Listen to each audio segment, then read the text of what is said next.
अजामिल नाम के ब्राह्मण थे, बड़े अच्छे ब्राह्मण थे, कानकुब्ज ब्राह्मण, कर्मकांडी ब्राह्मण, पर जीवन में दोष आया।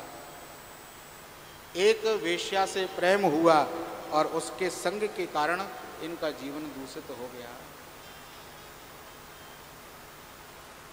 कान कुब्जे दुजा कश्चित दासिर पतिर अजामिला, नामना नष्ट सदाचारो दास्या संसर्ग दूषिता। कान कुब्ज नाम के जो अजामिल नाम के पंडित जी थे, बड़े अच्छे पंडित जी थे, पर दासी के संसर्ग के कारण, वेश्या के संसर्ग के कारण इनका आचरण भ्रष्ट हो गया, पापी बन गए, सारे पाप कर्म करने लगे जीवन में, यहाँ तक कि चोरी डकैती हत्या लूटपाट ये भी करने लगे। 9 बालकों का जन्म हुआ, 10वां बालक गर्भ में था इनकी पत्नी के।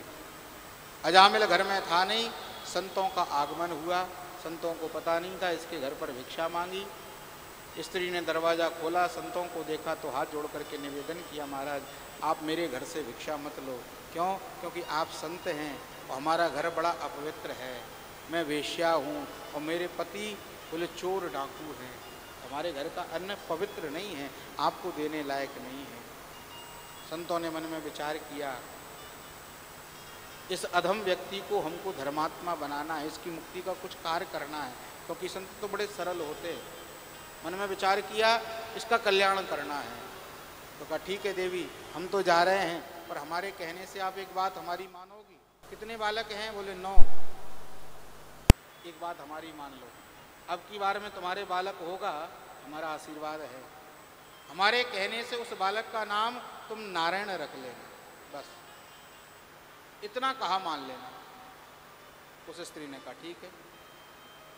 संतों के आशीर्वाद से बालक का जन्म हुआ, उसका नाम नारायण रख लिया। अब जो अजामिल है वो अपने बेटे से बड़ा प्रेम करता है, सभी लोग अपने बच्चों से प्रेम करते हैं, तो बार बार अपने बेटे को बुलाता है। अब नारायण नाम है तो नारायण ही कहेगा, नारायण आओ भोजन करते हैं, नारायण आओ जल पीते हैं, नारायण आओ घूम करके आते हैं, नारायण कहाँ गए, अरे नारायण आओ।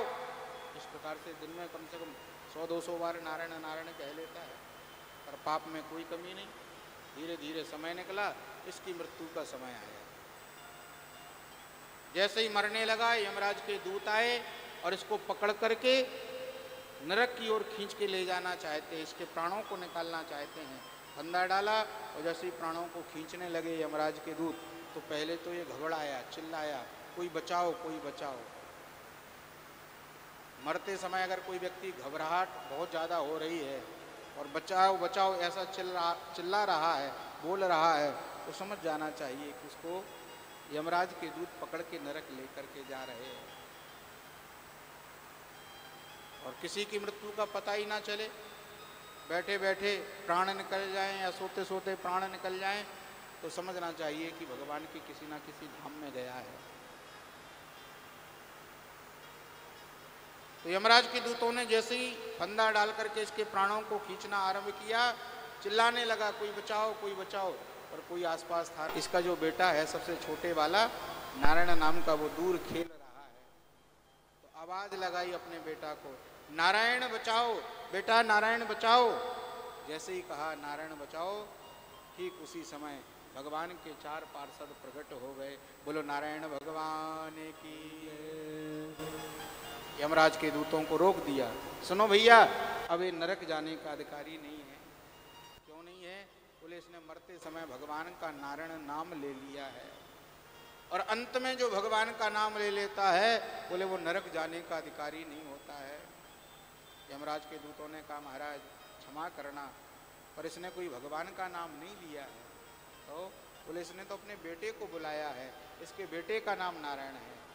भगवान के पार्षदों ने कहा हमको इससे कोई लेना देना नहीं है, चाहे भले ही इसने अपने बेटे को बुलाया हो, चाहे किसी को बुलाया हो, पर नाम नारायण है तो भगवान का, इसलिए भी नरक जाने का अधिकारी नहीं है। भगवत नाम की ये महिमा है।